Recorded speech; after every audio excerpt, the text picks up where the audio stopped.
Welcome to my channel sequence study. आज हम कर रहे हैं discovering the story of saga. ये लेसन थोड़ा सा प्रॉब्लम वाला है बच्चों के लिए, क्योंकि उनको लगता है थोड़ी सी टिपिकल सी लैंग्वेज है, कुछ समझ नहीं आ रहा, कभी किधर जाते हैं कभी किधर जाते हैं, क्या बताना चाह रहे हैं, थोड़े से डिफिकल्ट वर्ड्स हैं। मगर एक इतना आसान मैं आपको ईजी लैंग्वेज में बताने वाली हूँ कि दैट यू विल श्योरली, कोई भी आंसर इसका आ जाए आप फटाफट से आंसर दे दोगे इसका, और बहुत कम टाइम में मैं आपको ईजिली आपको ये समझा दूँगी। सो प्लीज़ अपने बुक ले लो और फटाफट से समझना शुरू कर दो, वन बाय वन लाइन को समझो, क्योंकि और इसके मैं आपको बीबीसी के इसके आंसर्स भी कराऊंगी। For the best explanation please open your book and 10 minute सिर्फ कंसंट्रेट करो और लेसन पूरा दिमाग के अंदर। अब देखो भैया, स्टार्ट करते हैं। He was just a teenager when he died. वो सिर्फ टीनेजर था। कौन? राजा की बात कर रहे हैं। अब राजा कौन सा है यहाँ पर? टुट की बात कर रहे हैं। वो सिर्फ एक क्या था? टीनेजर था। टीनेजर का मतलब 12 साल से ऊपर, 18 साल से नीचे, बड़ा सीनियर नहीं था, टीनेजर था। व्हेन ही डाइड, जब वो मरा तो छोटी ही उम्र का था। अब 18 साल का भी था, 19 का भी हो सकता है, 16 का भी हो सकता है, ये क्लियर नहीं है। The last year of a powerful family that had ruled Egypt and its empire for centuries. आखिरी का वारिस था, मतलब कि जब ये पूरे जो इजिप्ट के ऊपर राजा जो करते थे, वहाँ पर उन राजाओं को कहते थे फेरोज। तो ये जो आखिरी वाला क्या था, विरासत का उनका मतलब राजा था, सबसे आखिरी वाला। अब देखो, he was laid to rest laden with gold. अब जब वो मरा, क्योंकि आखिरी का था, इसके बाद तो कोई था ही नहीं, तो वारिस, तो उसको जो इतना सारा सोने के साथ एंड इवेंचुअली फॉरगॉटन, उसके साथ जब वो मरा तो उसकी मम्मी के साथ बहुत सारा सोना रख दिया गया, और फिर वो भूल गए, रख के भूल गए मतलब उन्होंने उसको छोड़ दिया कि भाई वो तो गॉड की फ़ोटो बना देते थे ऊपर कि भाई ये इसका ध्यान रखेगा कि इसका कोई चोरी ना कर ले।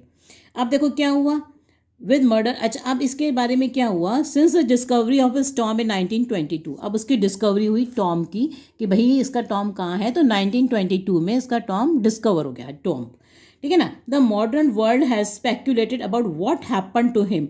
और सबके दिमाग में यही था कि भाई उसे क्या हुआ था, क्योंकि कोई अगर इतनी छोटी उम्र में मर जाता है तो भाई लड़ाई भी नहीं हुई, कुछ नहीं हुआ, तो वो इतना छोटी उम्र में मर कैसे गया, कि इसका मतलब किसी ने उसका मर्डर कर दिया होगा। तो ये दिमाग में लोगों के था। स्पेकुलेशन का मतलब है कि कोई भी हम स्टोरी बना लेते हैं मगर कोई एविडेंस नहीं होता उसका, उसे कहते हैं हम speculation. With murder being the most extreme possibility. अब सबको ये लगा कि भैया मर्डर ही हुआ होगा उसका, इतनी छोटी उम्र में कोई नहीं मरता।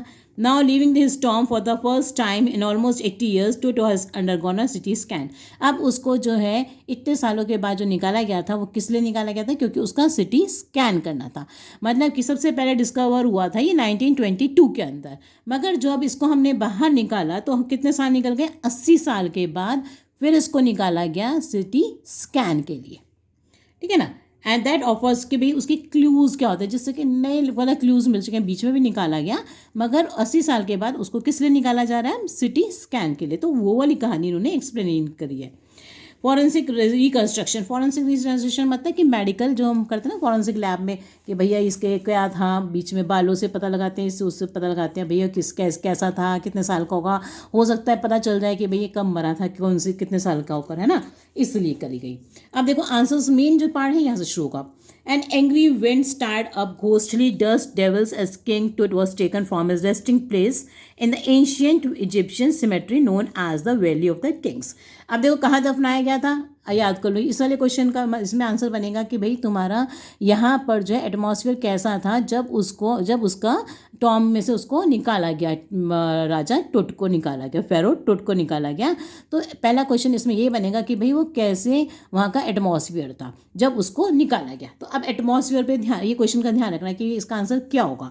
तो विंड्स चल रही थी, घोस्टली विंड्स क्यों कहेंगे, हम कहते हैं ना बहुत खतरनाक सा माहौल दिखाते हैं भाई, ड्रावना सा, तो हम कहते हैं ना बहुत तेज़ हवाएं चलाते हैं जू जू करती हुई, तो ऐसा भयानक सा माहौल था।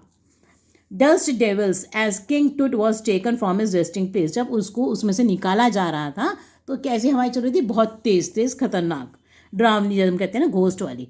इन the ancient Egyptian cemetery known as a valley of kings. अब वो कहाँ दफनाया हुआ था? वैली ऑफ किंग्स जगह है उस जगह का नाम। तो कहाँ, कौन सी जगह का नाम? वैली ऑफ किंग्स में दफनाया हुआ था। Dark bellied clouds. Dark bellied clouds का मतलब होता है, देखो बेली होता है पेट, पेट ऐसे गोल करके निकला हुआ होता है, तो उसको जो गोल करके पेट निकलने का मतलब बादल ऐसे गोल गोल बड़े बड़े थे, और कैसे थे? काले बादल थे, तो डरावने दिखाए ना। Had scurried across the desert. अब देखो डेजर्ट में, जब तो डेजर्ट है तो डेजर्ट स्काई, उसके अंदर क्या थे? पूरे काले बादल छाए हुए थे उस time. All day and now were wailing the stars. अब देखो, अब वो क्या कर रहे थे, वही काले बादलों ने जब रात का टाइम हुआ तो तारे निकलते हैं, मगर उन तारों को भी उन्होंने, वेल का मतलब होता है घूंघट, उनके ऊपर भी अपना घूंघट डाल दिया, मतलब उनको कवर कर दिया। इन कास्केट ग्रे, कास्केट ग्रे का मतलब ये हुआ कि जब ग्रे कलर होता है वो क्या है भाई, डल कलर होता है तो डेथ का साइन होता है, कॉफिन के जैसा। तो कास्केट ग्रे का मतलब उनको जो ग्रे स्काई था उसके ऊपर वो काले काले बादल आ गए।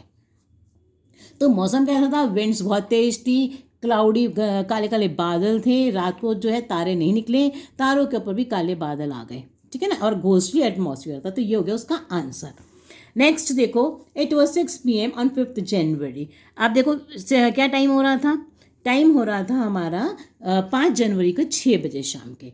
2005 the world's most famous mummy glided head first into a CT scanner. तो पहली बार जो है सिटी स्कैन में जो है एक मम्मी का सिर को रख के उसमें से क्या करा जा रहा था, इन्वेस्टिगेशन के लिए कि भाई वो कैसे मरा और उसको मर्डर हुआ था, वो कितने साल का था जब मरा। तो भाई इसके लिए करा जा रहा था।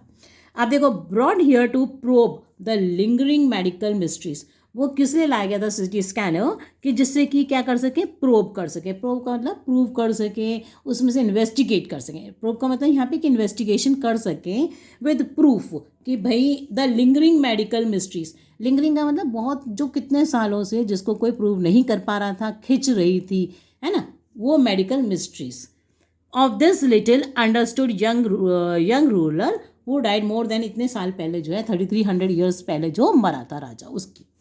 ऑल आफ्टरनून, अब पूरी दोपहर, देखो क्या रहा पूरी दोपहर। All afternoon the usual line of tourist from around the world had descended into the cramped rock cut Tom. अब जो उसका टॉम बना हुआ था वो पत्थरों को काट के बनाया हुआ था, और जो होता है ये वर्ड क्रैम्प्ड, इसका मतलब होता है कि भाई छोटा था, कन्फाइंड था, रिस्ट्रिक्टेड था, ठीक है ना, ये मतलब है। सम 26 फीट अंडरग्राउंड, और नीचे जाके था 26 feet underground, to pay their respects. अब देखो कितने सारे लोग उसको देखने आ रहे थे। तो why were the tourist coming, because it was a big event and they were coming to give their respect to the young pharaoh, ठीक है, इसलिए आ रहे थे। तो ये आंसर हो गया इसका। अब उसके जो कैसा था टॉम, रॉक कट था, क्रैम्प्ड था, मतलब छोटा सा था, कन्फाइंड था, ये बताना है, ठीक है। इसका आंसर ये हो गया। दे गेज्ड एट द मुराल्स, अब उन्होंने उन मुराल्स को गेज किया, मतलब देखा। तो मुराल्स क्या थी, कि कौन देख रहा है, टूरिस्ट देख रहे हैं जो आ रहे हैं नीचे। तो जो मुराल्स होती हैं वो पेंटिंग्स होती हैं जो कि दीवार पर टांगी नहीं जाती, बल्कि दीवार के अंदर ही गढ़ कर बनाई जाती हैं। तो वहाँ पे वो क्या थी, मुराल्स थी। अब उसके बाद जो है, on the walls of the burial chamber and peered at Tut's gilded face, और उसका जो चेहरा निकला था ना, गिल्डेड का मतलब जो सोने से कवर्ड था उसका चेहरा, उसको वो देखने की कोशिश कर रहे थे। The most striking feature of his mummy shaped outer coffin lid, तो वो कहाँ पे था, उसके कॉफिन लिड के ऊपर था। Some visitors read from guide books in a whisper, अब कुछ विजिटर्स ने तो गाइड बुक्स में से पढ़ना शुरू करा, क्योंकि गाइड बुक्स होती हैं उसके ऊपर लिखा होता है भैया ये होगा। तो वो क्यों पढ़ रहे थे गाइड बुक्स में, ये देखने के लिए पढ़ रहे थे कि जो बताया गया है गाइड बुक्स में क्या वो असली में सच है कि नहीं है। अदर्स, और वो आपस में धीरे धीरे करके बात कर रहे थे। अदर्स स्टूड साइलेंटली, अब कुछ चुप करके खड़े थे। क्यों खड़े थे चुप करके, क्योंकि उनको वो डर भी रहे थे और देख रहे थे कि भाई एक तो साइलेंट हम चुप होते हैं, हम किसी को रिस्पेक्ट देने के लिए आए तो चुप करके खड़े हो जाते हैं। और ये जो विस्पर कर रहे थे ये इसलिए कर रहे थे कि भाई ये कन्फर्म कर रहे थे जो हमने पढ़ा है गाइड बुक्स में क्या वो ठीक है या नहीं ठीक है, ठीक है ना। आगे, some visitors read from guide books, अच्छा, others stood silently perhaps pondering, pondering का मतलब ऐसे देख रहे हैं उसके अंदर और क्या कर रहे हैं, सोच रहे हैं। Tut's untimely death in his late teens और wondering with shiver if the pharaoh's curse, death और misfortune falling upon those who disturb him was really true. अब देखो कुछ तो डर रहे के मारे काँप रहे हैं कि भाई ये तो अगर जो लोग छेड़ रहे हैं इसके राजा को, इसके जो मम्मी को छेड़ रहे हैं, तो ये बात थी कि भाई कर्ज था, ये कर्ज था, फेरो का कर्ज था कि भाई जो मुझे छेड़ेगा वो क्या होगा, तो मर जाएगा या उसके ऊपर बदकिस्मत हो जाएगा, उसकी किस्मत फूट जाएगी। तो इस बात को उनको लग रहा था कि इसे काँप रहे थे कि कहीं भाई ये बात सच्ची तो नहीं हो जाएगी, क्योंकि पहला एक इंसिडेंट ऐसा हो चुका था। The mummy is in very bad condition because of what Carter did in the 1920s. अब देखो स्टार्टिंग कहाँ से हुई कि कार्टर ने 1920 में क्या करा था, देखा था।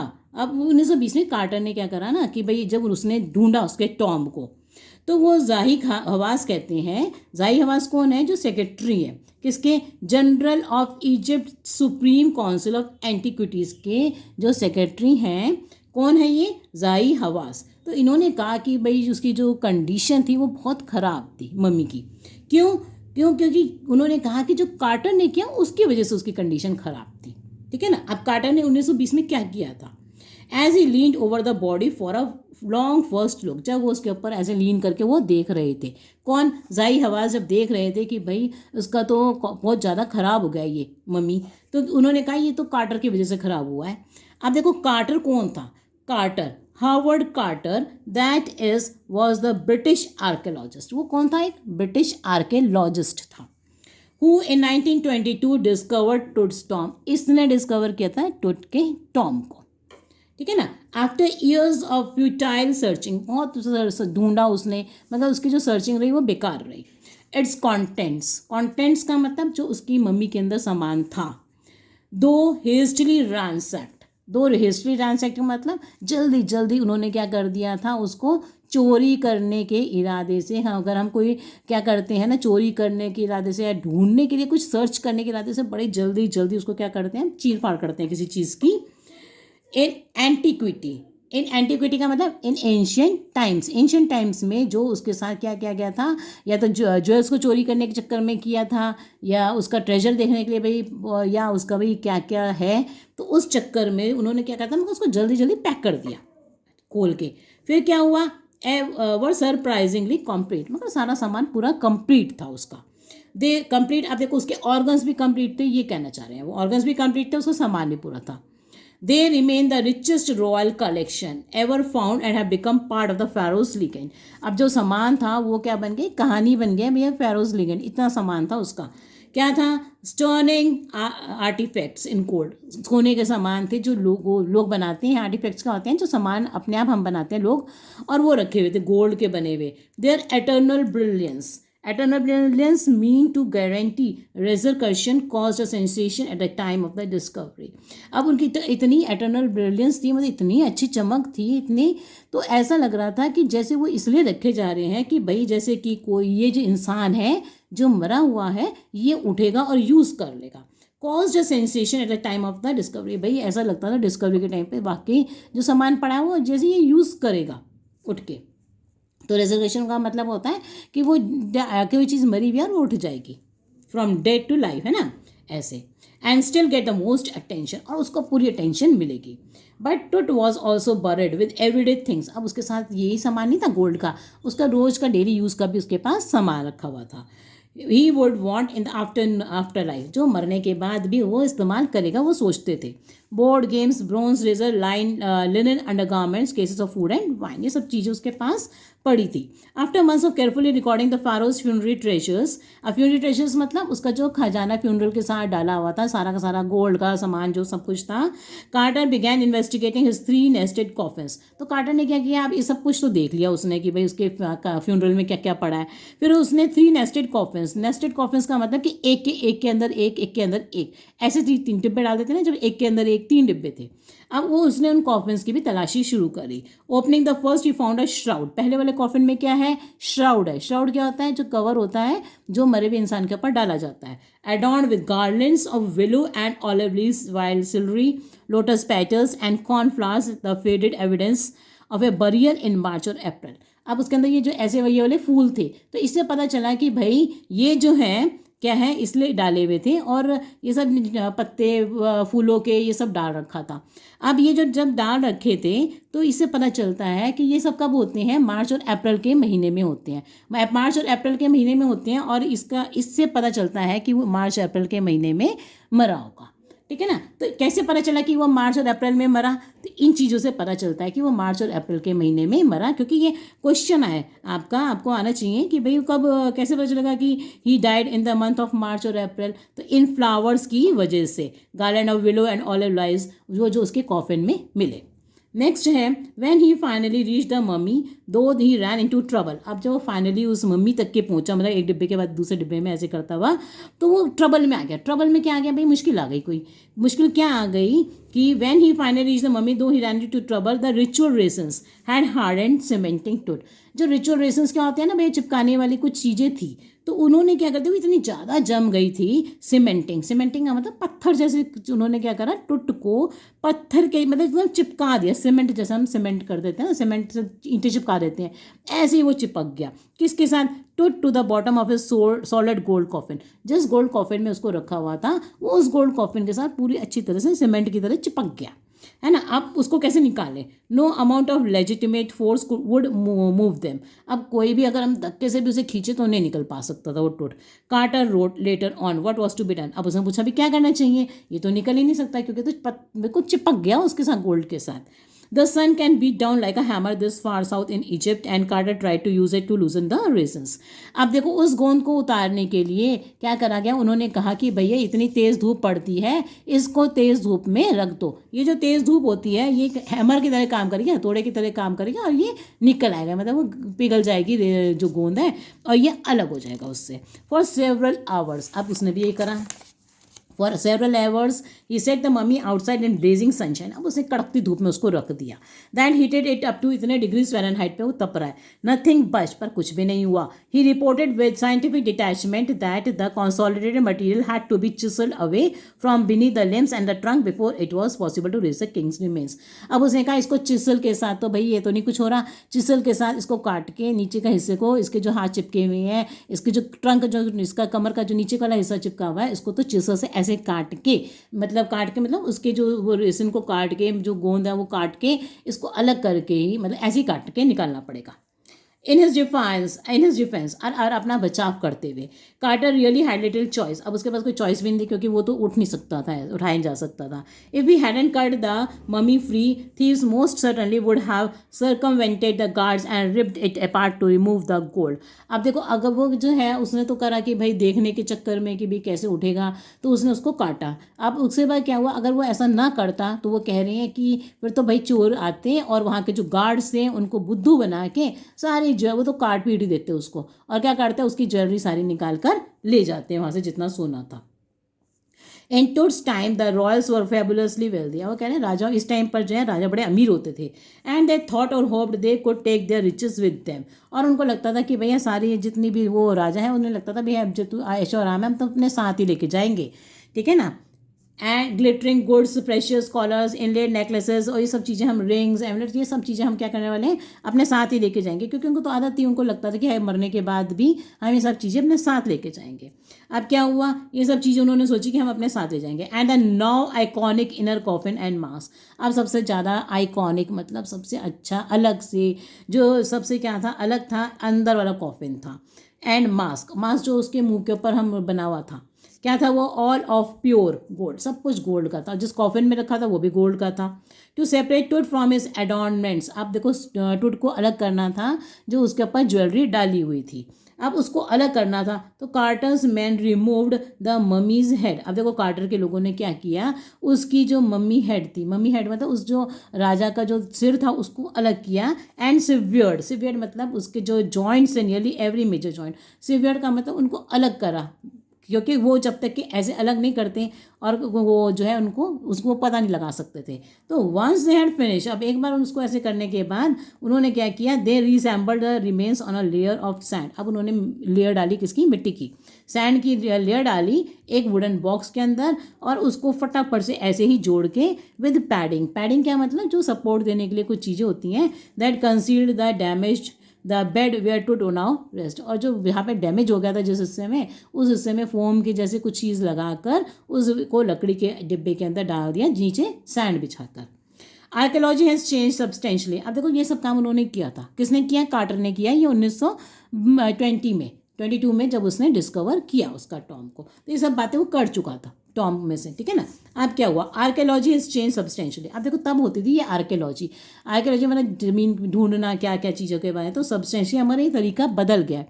In the intervening decades focusing less on treasure. अब वो जो है ये देखने के लिए करते थे भाई कितना सोना है, ये सब कुछ के लिए करा उन्होंने, भाई क्या क्या रखा है क्या क्या नहीं, पर अब वो बातें जो नहीं रही हैं, अब ट्रेजर के लिए नहीं, सोना ये देखने के लिए भी उसके बाद कितना वो था, अब किस लिए किया जा रहा है, and more on the fascinating details of life and intriguing mysteries of death, कि भाई वो कैसे मरा इसलिए करे जा रही थी, ठीक है ना, इस वजह से। नेक्स्ट देखो, it also uses more sophisticated tools. अब जो है टूल्स कैसे हो गए हैं, सोफिस्टिकेटेड हो गए हैं, including medical technology. 1968, more than 40 years after Carter's discovery. अब जो कार्टर ने डिस्कवर किया था इसको 1920 में, करते करते 1922 में उसने निकाला, उसको टॉम को करा। अब देखो 1968 हो गया, तो मतलब 40 साल से ज़्यादा हो गए। तो more than 40 years after Carter's discovery and anatomy professor x-rayed the mummy and revealed a startling effect. अब उसके बाद जो है एक प्रोफेसर था, उसने भी उसको क्या किया, एक्सरे लिए उसके मम्मी के, और फिर उसने बड़े एकदम एस्टॉनिशिंग फैक्ट निकाले। स्टार्टलिंग मतलब बड़े सरप्राइजिंग बातें बताई। क्या बताई, beneath the resin that cakes his chest. Resin मतलब जो चिपकाने वाली चीज़ें उसके ऊपर, चेस्ट के ऊपर जो पड़ी हुई थी, उसके नीचे उसने बताया कि जो his breast bone and front ribs are missing, कि उसके तो ब्रेस्ट बोन भी नहीं है और रिब्स भी नहीं है आगे के। Today diagnostic imaging can be done with the computed tomography और सिटी स्कैन। अब देखो क्या करने लगे हैं वो, सिटी स्कैन। तो 2 बार हो गया, एक बार कार्टर किसने करा 1922 में, 1922 में, और फिर 1968 में किसने करा, एक और प्रोफेसर ने करा, एक्सरे करे, ठीक है ना। उन्होंने पता लगाया कि भाई उसमें ये चीज़ें नहीं हैं। अब देखो सिटी स्कैन हो रहा है। अब उसके बाद जो है सिटी स्कैन में क्या है भाई, बहुत सारे एक्सरे निकलाते हैं एक साइड। तो ये बता रहे हैं ऐसे, what more would a CT scan reveal of truth than the X ray and could it answer. अब वो कह रहे हैं कि सिटी स्कैन और क्या बता देगा, वो एक्सरे तो उसने कर ही लिए थे, बस सिटी स्कैन में बहुत सारे एक्सरे आ जाते हैं। तो क्या ही वो कह रहे हैं, एंड कुड इट आंसर, क्या सिटी स्कैन से इन बातों का जवाब मिलेगा, किन बातों का, ऑफ द बिगेस्ट क्वेश्चन, जो बड़े बड़े क्वेश्चन हैं, ये 2 क्वेश्चन जो अभी भी चल रहे हैं, स्टिल लिंगरिंग अबाउट हिम, कि अभी तक 2 क्वेश्चन चल रहे हैं। क्या, हाउ डिड ही डाई, वो कैसे मरा, मर्डर हुआ कि मर गया था अपने आप, and how old was he eight the time of his death, और वो कितने साल का था अपनी डेथ पे। अभी तक जो इन बातों से किसी भी चीज़ से ये नहीं पता चला। तो कह रहे क्या सिटी स्कैन से इन 2 क्वेश्चनों का जवाब मिल जाएगा।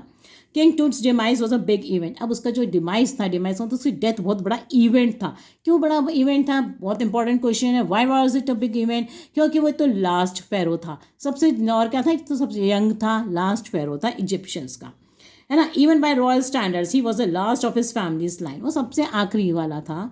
And his funeral was the death rater of a dynasty. आज जब उसका फ्यूनरल होगा ना, तो वो सबसे आखिरी वाला फ्यूनरल होगा, इसके बाद किसी राजा का फ्यूनरल नहीं जाएगा, है ना। तो रेटर ऑफ अ डायनेस्टी मतलब डेथ रेटर मतलब लास्ट था वो अपने डायनेस्टी का। But the particulars of his passing away and its aftermath are unclear. अब वो कह रहे हैं मगर अभी भी अनक्लियर है कि भाई वो कैसे मरा, है ना। Amenhotep III, Tut's father, grandfather was a powerful pharaoh.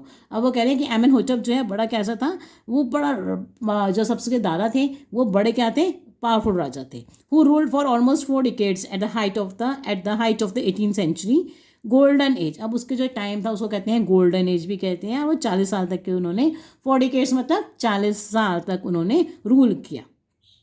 अब उनका बेटा हुआ, वो था एमेनहोटेप 4। अब थर्ड का बेटा होगा 4, सक्सीडेड हिम, उसके बाद वो आया। अब क्या हुआ, and initiated one of the strangest periods. अब सबसे अजीब पीरियड था उसका, किसका, एमेनहोटेप 4 का। अब क्या था वो, क्या हुआ उसका, क्या ऐसे पीरियड अजीब था। अगला क्वेश्चन बनेगा कि भाई उसका पीरियड क्यों स्ट्रेंज था, और एक हॉरिफिक भी था। आगे आएगा क्यों हॉरिफिक था, क्यों स्ट्रेंज था, तो इसका आंसर आएगा, ध्यान से सुनना। The new pharaoh promoted the worship of the Aten the sun disc, change his name to Akhenaten. अब देखो इसने क्या किया ना, ये दूसरा इसने कहा कि भाई सन गॉड को इसने वो करना शुरू करा कि भाई मैं सन गॉड को मानता हूँ, और अपना नाम चेंज कर दिया एटन, तो कर दिया अखेनेटेटन, ठीक है ना, और servant of the Aten, and move the religious capital from the old city of Thebes to the new city of Akhetaten. अब वो नई सिटी में चले गया अखेटन की, उसने जो है कैपिटल बदल दी। अब क्या हुआ, known now as Amarna. He for the shock the country by attacking Amun. अब उसने क्या करा, जिस राजा को, जिस गॉड को पहले मानते थे आमन को, उसने उसके टेम्पल्स को और उसकी सब चीज़ों को क्या करना शुरू कर दिया, तोड़ना शुरू कर दिया। अब उसकी मूर्तियों को भी तोड़ना शुरू कर दिया। Major god smashing his images and closing his temples, और उसके टेम्पल्स भी बंद कर दिए। It must have been smashing his images and closing his temples, it must have been a horrific time. इसे हॉरिफिक टाइम था क्योंकि उसने क्या करा, उसके टेम्पल्स भी बंद कर दिए, सारी इमेजेस भी तोड़नी शुरू कर दी। अब उसके क्या हुआ, और यहाँ की जो कैपिटल थी, जो रिलीजियस कैपिटल थी, उसको भी बदल दिया। अब क्या हुआ, ये इस वजह से ये हुआ। It must have been a horrific time, ये इसका आंसर हो गया। नेक्स्ट जो है आप इस पे आ जाओ. The family that had ruled for centuries was coming to an end and then Akhenaten went a little wacky. अब क्या हुआ, जो राजा थे उसके वो अखेनेटन वो क्या हो गए, थोड़े से मतलब ऐसे हो गए जैसे इंसान पागल हो जाता है. वेकी का मतलब ये होता है कि जो इरेशनल हो जाए. इरेशनल होता है, रैशनल होता है जो हर बात में कारण ढूंढता है. इरेशनल जो होता है बस किसी की बात भी सुन लेता है, उसी को मानता रहता है, तो अपना दिमाग का इस्तेमाल नहीं करता. आफ्टर अखेटन्स डेथ, अब वो जो मर गया तो a mysterious ruler named Smenkhare appeared briefly and excited with hardly a trace, and then a very young Tutankhamun took the throne. उसके बाद एक और आए जो इनका नाम था स्मेनखारे. वो आए और उन्होंने क्या करा, थोड़ा टाइम में उन्होंने रूल किया और मर गए, वो भी मतलब खत्म हो गए. एंड देन वेरी यंग, अब आ गया हमारा टूटनखामन. अब जो टूटनखामन था टुक द थ्रोन, वो जो अब आया तो अब इसकी भी नई विचारधारा थी. किंग टुड एज ही, अब इसको ही कहते हैं टूटनखामन को किंग टुट. अब जब ये आया, today the boy king soon change his name to Tutankhamun. वो तो आते ही उसने अपना नाम बदल दिया. अब देखो इन्होंने क्या करा, वो टूटनखामन था, वो सन गॉड को मानता था. ये आ गया टूटनखामन. ये आ गया टूटनखामन आ गया, living image of Aman and over saw restoration of the old veg. और पुराने तरीकों को ये मानने लगा. ही रेन फॉर अबाउट 9 years, 9 साल तक उसने रूल किया. एंड देन डाइड अनएक्सपेक्टेडली, और फिर जो है अनएक्सपेक्टेडली मर गया. उसके बाद regardless of his fame and the speculations about his fate, that is, अब देखो कोई उसकी जो फेमस था वो स्पेकुलेशंस कुछ नहीं थी, उसके ऊपर कोई प्रूफ नहीं था कि भाई उसकी क्या फेट है. टुट is one mummy among many in Egypt. How many, वो कह रहे हैं कि टुट की भी एक मम्मी है जिसके मतलब कोई प्रूफ नहीं है कि भाई कैसे मरा, मगर बहुत सारी ममीज़ है. तो कहते हैं हाउ मैनी, कितनी ममीज़ है. नो वन नोज, किसी को नहीं पता कितनी ममीज़ है. द इजिप्शियन मनी प्रोजेक्ट, जो प्रोजेक्ट है उससे पता चलता है कि भैया 600 है सो far and is still counting, और चल रही है अभी भी counting. The next phase scanning the mummies with a portable city machine donated by the national. अब किससे, अब देखो सिटी स्कैन जो मशीन मिली है वो किसने दी, जो स्कैन करने के लिए ममीज़ को, तो देखो भैया किसने दी है, वो आ सकता है question, National Geographic Society and Simons ने दी है. उसके जो मैन्युफैक्चरर है, इट्स मैन्युफैक्चरर, ठीक है, उन्होंने दी है. King Tut is one of the first mummies to be scan. तो सबसे पहली मम्मी जो स्कैन होनी थी वो कौन सी थी, किंग टूट की थी. A CT machine scan the mummy head to toe creating, इतने डिजिट बहुत सारे एक्सरे हुए, ठीक है ना. Eerie details in the resulting image with Tut's entire body similarly recorded. मतलब ये इंपॉर्टेंट क्वेश्चन नहीं है इतना, बस उसकी बहुत सारी क्या करे गए, स्कैनिंग करी गई. The night of the scan, अब देखो अब ये बात आ गई कि जब रात हुई जब स्कैनिंग की मशीन की, वर्कमैन कैरेड टूट from the Tom in his box. अब वर्कमैन जो है उसको टूट को ले गए उसके बॉक्स को, लाइक पाल बेरर्स. पाल बेरर्स कौन होते हैं, जो फ्यूनरल के टाइम पर किसी के फ्यूनरल को लेके जाते हैं. तो उसी तरह से वो ऊपर चढ़े, they climbed a ramp and a flight of stairs, सीढ़ियाँ चढ़े और कहाँ गए, उसको इनटू द स्वर्लिंग सैंड. अब बाहर ले गए वहाँ पे, क्योंकि बाहर तो डेजर्ट है तो वहाँ पे मिट्टी मिट्टी होगी. Then rose on a hydraulic lift into the trailer that held the scanner. वहाँ पे स्कैनर पड़ा था उसके पास ले गए. 20 minutes लेटर 2 men इमर्ज. अभी तब जब चल रही थी स्कैनिंग तभी 2 आदमी निकल कर आए बड़ी तेजी से. Sprinted for an office near by, और भागते हुए कहाँ गए, एक ऑफिस में गए. And return with a pair of white plastic fans, और क्या लेके आए, 2 सफेद प्लास्टिक के पंखे. The $1 million scanner had quit. अब $1 million जो स्कैनर था, इतना महंगा स्कैनर था, वो बेकार हो गया. क्यों, because of sand in a cooler fan, क्योंकि मिट्टी की वजह से उसकी फैंस में क्या घुस गई थी, मिट्टी घुस गई थी. Curse of the pharaoh joke the guard nervously. तो कर्स ऑफ द फेरो मतलब जो राजा ने उसने कहा कि भैया तो कर्स था, इससे तुम्हारा स्कैनर खराब हो गया. एक किसने कहा, गार्ड ने. Eventually the substitute fans worked well enough to finish the procedure after checking that no data had been lost. मगर अब उन्होंने चेकिंग करी, कोई डाटा लॉस नहीं हुआ था. Technician start to over to the workman. उन्होंने क्या करा, वर्कमैन को वो द्वारा वापस कर दिया टूट को कि भाई ले जाओ अंदर, और उसको उन्होंने बैक टू अपने टॉम में डाल दिया. लेस देन 3 hours, 3 घंटों से कम में ही उसका सब कुछ मतलब उन्होंने सिटी स्कैन कर लिया. From his coffin pharaoh again rested in peace where the funerary priest had laid him so long. अब जब 300 years पहले जैसे उन्होंने उसको लेटाया था वैसे का वैसी था, उसको वापस डाल दिया. Back in the trailer technician pulled up astonishing images of Tut on a computer screen. Computer screen के स्क्रीन जो उन्होंने एक्सरे थे वो देखे. A grey head took shape from a scattering of pixels and the technician spun and tilted it. उन सब ने मतलब ये है कि इसमें उन्होंने स्कैनिंग करी. अब देखो मेन जो बात आएगी वो ये है कि नेक वर्टिब्रेट ठीक था, as appeared as an anatomy class. Other images revealed a hand, several views of the rib cage, कई सारे थी उसके रिब केज की फोटोज दी गई. And a transection of the skull. Transection मतलब ऐसे जैसे हम कहते हैं वर्टिकल सेक्शन, ऐसे ट्रांजेक्शन लिया गया स्कल का दिमाग का, तो वो भी सब ठीक था. But for now the pressure was of. अब उनका प्रेशर अपने दिमाग से उतर गया. अब क्या प्रेशर था, प्रेशर क्या था, ये क्वेश्चन है. Sitting back in his chair Zahi Hawass smile, अब ज़ाही आवाज हंसा, मुस्कुराए क्या, visibly relieved that nothing had gone seriously wrong. क्या प्रेशर था कि भाई अगर हम जो है क्या करेंगे, अगर हम इसकी टूट को छेड़ेंगे तो हमारे चाहे डेथ हो जाएगी या कुछ हो जाएगा, तो कुछ बुरा हो जाएगा, तो वो नहीं हुआ, इसलिए ये बात का प्रेशर था, मगर कुछ ऐसा नहीं हुआ। I did not sleep last night, और मैं पूरी रात नहीं सोया क्योंकि डर के मारे कि भाई कुछ हो ना जाए। Not for a second he said, I was so worried, अब मैं इतनी चिंता हो रहा था कि हमने छेड़ दिया है, अगर कुछ हो ना जाए, उसकी कोई कर्ज ना हम पर आ जाए, but now I think I will go and sleep. तो ये बात थी, तो उसके बाद कहता है आज मैं जाके सोऊंगा। So let's start with question answers. अब मैं आपको डायरेक्टली इसके आंसर्स बता रही हूँ। The word crammed suggest that the tomb was small, restricted and confined. Next का आएगा डी ऑप्शन। थर्ड पार्ट का आंसर आएगा ये हमारा ऑप्शन 2, 3 एंड 6। अगला है दे were afraid of the Feroz. अब देखो इसमें 2 पॉइंट है। दे वो पहला पॉइंट आपको देखना है कि they had come to pay their respect, tourist आए थे to pay their respects, and they were afraid of the pharaoh's curse death और misfortune may not fall upon those who disturb him. Next है they fear that the pharaoh's curse death और misfortune falling upon those who disturb him was really true. Next का आएगा disapproval. मैंने आपको पूरा lesson समझा दिया है। Please don't forget to subscribe to my channel. Next आएगा इसका बी, क्योंकि मैं बहुत से क्वाइट हार्ड वर्क करके आपका ये पूरा बनाती हूँ कि भाई एक एक पॉइंट आपको समझ में आ जाए। सो प्लीज़ लाइक कीजिए, शेयर कीजिए।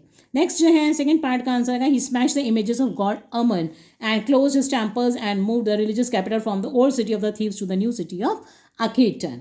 नेक्स्ट आएगा ऑल एक्सेप्ट 4 एंड 5। उसके बाद आएगा ruling family running into several generations. उसके बाद आएगा इसेंट्रिक मैनर, ट्रू। अगला आएगा उसके बाद अ क्लाउडी बट काम नाइट, क्योंकि पता है ना भाई बादल आ गए थे, शांत थी, कोई बारिश नहीं हो रही थी, इसलिए शांत थे। Pall bearers are those who help to carry the coffin at the time of funeral. Workman also carried Tut coffin from the tomb in his box like pall bearers. Next है फास्ट स्पीड। अगला आएगा हमारा the $1 million scanner had quit, quit करना fail हो जाना, because of sand in a cooler fan the guard being nervous said jokingly that it was a curse of the pharaoh. वो डर भी रहा था और उसने मजाक करते हुए भी कह दिया। It is related to the fact that if royal mummies were disturb then death और misfortune would fall on those who disturb them. So thank you for watching my video. Any problem, ask me in the comment box. I'm always ready to help you out. But don't forget to subscribe my channel.